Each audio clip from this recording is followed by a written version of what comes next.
Avez-vous la foi en Dieu, la véritable Emouna? Mais qu'est-ce que c'est la Emouna? Belle et grande question.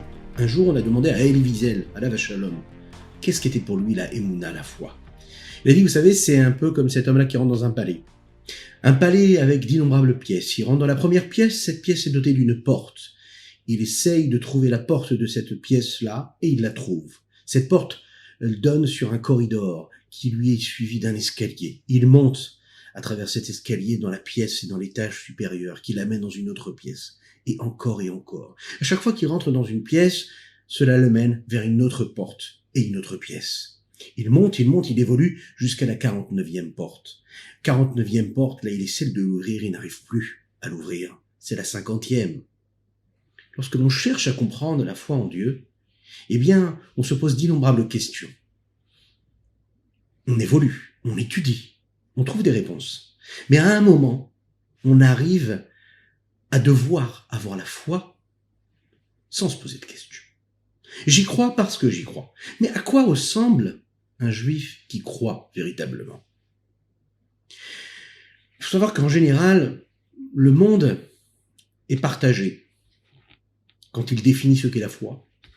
Mais on peut trouver aussi 3 groupes de personnes. Vous avez les intellectuels, ceux qui analysent chaque point de leur existence, chaque point de l'existence globale en général, sous l'œil de l'intellect. Analyser, comprendre. Il y a les émotifs, ceux qui ont besoin d'abord de ressentir, et en fonction de ce qu'ils ressentent, alors ils sont capables de se faire un avis. Et puis il y a les pragmatiques, ceux qui en fait ont les pieds bien posés au sol, ils agissent, ils sont concrets, et au fur et à mesure de leurs actions, ils emmagasinent, on peut le dire comme ça, de l'expérience, et grâce à cette expérience-là, ils se font un avis sur les questions. Une question qu'on pourrait se poser, et que chacune et chacun d'entre nous peut se poser là maintenant. À quoi ressemble un juif idéal? Est-ce que le juif idéal, c'est celui qui a comme point central l'intellect? Il comprend, il réfléchit, il analyse. Est-ce que c'est celui, non, qui est beaucoup plus chaud, qui a besoin de ressentir, qui a de l'émotion? Est-ce que c'est celui qui est beaucoup plus pragmatique? Alors on va comprendre, et vous allez voir qu'ici, le Rabbi Shlomo Zalman, dans cette partie du Tanya, il va nous dire qu'en fait, tout a besoin d'être là. L'intellect, les émotions, mais aussi le pragmatisme et l'action concrète. Avec toute sa puissance. Non seulement le judaïsme demande et exige, et puis vit à travers l'expression même de ce que l'intellect peut être, mais aussi des émotions, mais aussi l'action. Pourquoi? Parce qu'en fait, la foi en Dieu, c'est comprendre, c'est intellectualiser les événements ou les sujets qu'on aborde intellectuellement, justement. Être juif, pratiquer le judaïsme, être proche de Dieu, c'est ressentir, c'est avoir une émotion. C'est vivre les choses avec son cœur. Mais cela ne suffit pas. Il faut agir et il faut faire. Vous savez que nous devons servir Dieu et nous attacher à lui de toute notre âme et de tout notre cœur. On l'a bien compris dans le cours précédent que le corps et l'âme devaient vivre ensemble, l'un devait servir l'autre, mais qu'il y avait en fait un territoire à conquérir et qu'il y avait un combat. Et comme dans les combats en général, lorsque un se relève, l'autre tombe, lorsque l'un tombe, l'autre se relève. Le point central de cette maîtrise, c'est lorsqu'on est capable d'avoir une stratégie, mais une fois qu'on a une stratégie, il nous faut une tactique. Comme dans tout combat. Il faut qu'on ait une tactique, qu'on ait un programme bien élaboré, et puis ce programme-là qui va détailler comment et qu'est-ce qui va nous permettre, à travers quelle et quelle étape, de passer à l'action et puis de conquérir ce territoire. De prendre possession de notre existence, de maîtriser notre intellect, nos émotions, et puis de développer l'amour de Dieu de façon à ce que nous puissions vivre dans une harmonie, une sérénité, une plénitude totale dans notre vie ici-bas sur Terre. Il y a différentes étapes pour cela. D'abord, la première étape, c'est déjà de prendre possession de notre cerveau. Et la deuxième, ce sera de prendre possession de notre cœur. Prendre possession, cela veut dire le remplir, le cœur, comme remplir le cerveau. Et il y aura aussi une troisième étape, on va le voir. C'est bien sûr celle qui concerne l'action. Le corps, lui, est attaché à l'action. Oui, puisque c'est le corps qui permet les actions, le pragmatisme, la réalité des choses. Les émotions, c'est le cœur, l'intellect, c'est le cerveau. Mais la première étape, en fait, elle permet à l'homme une forme d'influence. En fait, elle va permettre à l'homme de se soucier à travers sa partie cérébrale, de créer ensuite des émotions qui, ces émotions-là, vont pousser et motiver les actions. Le postulat de départ, c'est la sagesse, l'intelligence, qui, elle, est en relation directe avec ce principe de base qui est que, derrière toute réflexion et analyse intellectuelle, il y a une conduite, un comportement qui en découle. Un homme se comporte en fonction de son analyse intellectuelle, même s'il ne l'avoue pas, même s'il ne se l'avoue pas lui-même. Il agit en fonction de ses principes, de ses valeurs, de ses repères moraux. Alors par contre, on ne s'en rend pas compte toujours. Mais on est tous construits et bâtis selon cela. Prenez un exemple. La foi en Dieu, c'est un postulat de départ. Un homme qui garde la Torah et les mitzvot, qu'on a l'habitude de le dire, Shomer Torah ou mitzvot, mais il lui manque des bases de foi en Dieu, c'est-à-dire que la Torah, elle vient du ciel, que la Torah, c'est une Torah de vérité, que la Torah, elle dépend de la providence divine, que cette providence divine-là, c'est que quoi? Qu'Akadosh Baruch Hu dirige le monde et dirige tout ce qui se passe dans notre existence. On peut être né dans une famille religieuse pratiquante et ne pas être conscient de cela. On peut étudier la Torah toute la journée et ne pas être conscient de cela. Le principe est que la base de tout, c'est de se souvenir que Dieu, il est partout avec moi tout le temps. Et lorsque j'étudie la Torah, je suis là pour m'attacher à Dieu. Lorsque je fais telle ou telle mitzvah, je suis là et je fais à travers cette mitzvah ce qui me permet de m'attacher à Dieu. Le peuple juif, c'est le peuple élu. Oui, mais cela veut dire quoi? Ça veut dire que de la même manière que je sais que Dieu est là et que la providence divine est là et que cette Torah-là nous a été donnée par Dieu et qu'elle est vraie, eh bien, il y a aussi un peuple qui a été choisi, Asher Bachar Banu Kol Ha'amim.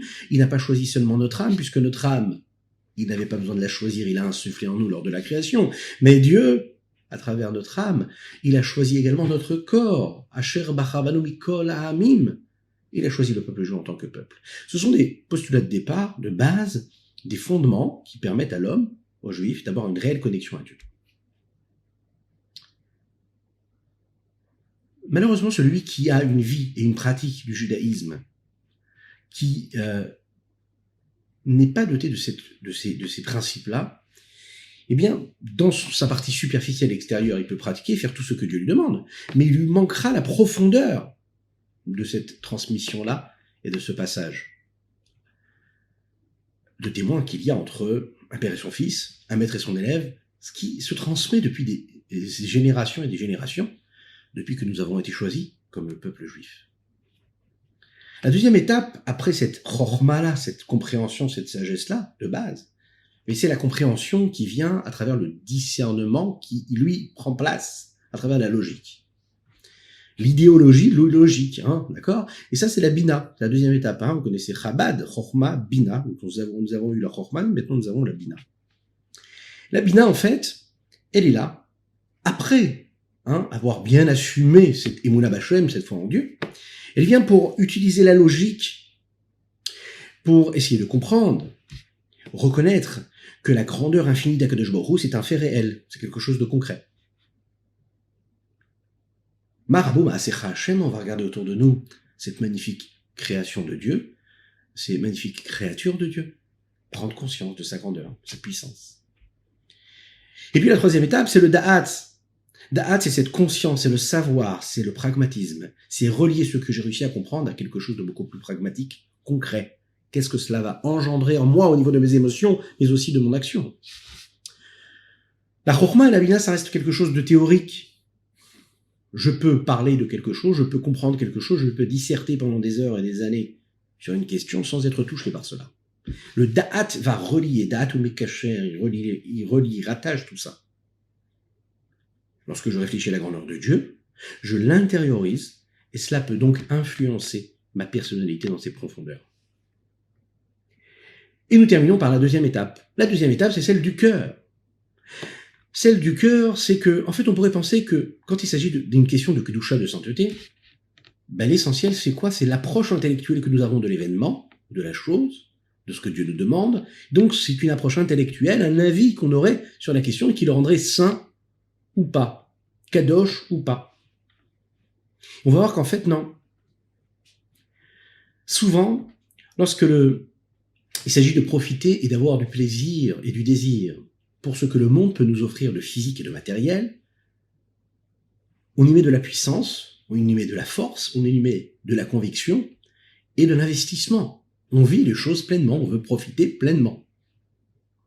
Lorsqu'il s'agit de quelque chose de spirituel, on a tendance à vouloir le mettre de côté, le mettre dans un silence, le laisser dans un livre, le laisser dans une synagogue, dans un lieu d'étude, et de se dire que notre vie, elle peut être compartimentée, avoir une vie tout à fait normale, physique, matérielle, et puis le côté saint, le côté pur, le côté kadosh, le côté étude de la Torah, ça reste quelque chose d'intellectuel, mais qui n'a pas besoin d'imprégner les murs de ma maison, les murs de mon cœur, les parois de mon âme, ça peut rester quelque chose d'extérieur.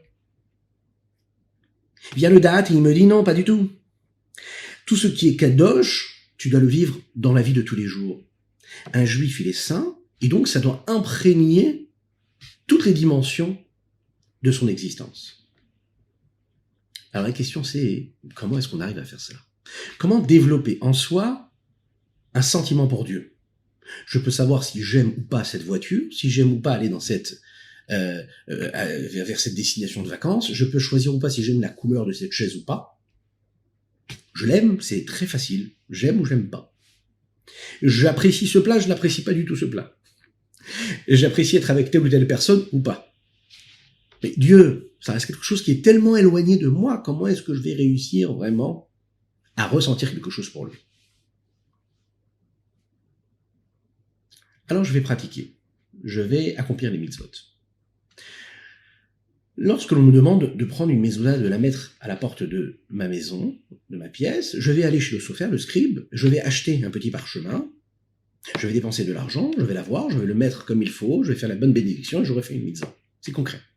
Lorsqu'on me demande d'aller acheter un tzitzit, de manger kasher, je peux le faire. Lorsqu'il s'agit des sentiments, ça devient très compliqué. Comment développer les émotions? C'est la raison pour laquelle Rabbi Shimon Zalman nous l'a dit. D'abord, tu vas réfléchir à la grandeur de Dieu. Tu vas craindre Dieu parce que tu prends conscience de sa grandeur. Deuxième étape, tu vas développer, parce que tu as pris conscience de sa grandeur, l'amour de Dieu. Tu comprends comment Dieu te donne la vie.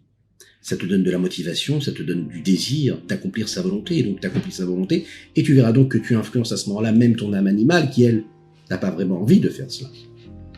Et puis la troisième étape, c'est le top, le sommet de tout, c'est réussir en fait à transformer ce désir de Kedusha que nous avons, ce désir que l'on pourrait avoir pour le reste des choses du monde, prendre ce désir-là, cette passion, cette fougue que nous mettons pour tout ce que le monde peut nous offrir, et faire en sorte que notre quotidien soit imprégné de cette pureté, soit imprégné de cette sainteté, faire en sorte que notre vie de tous les jours, notre quotidien, ce soit un lieu où Dieu peut résider.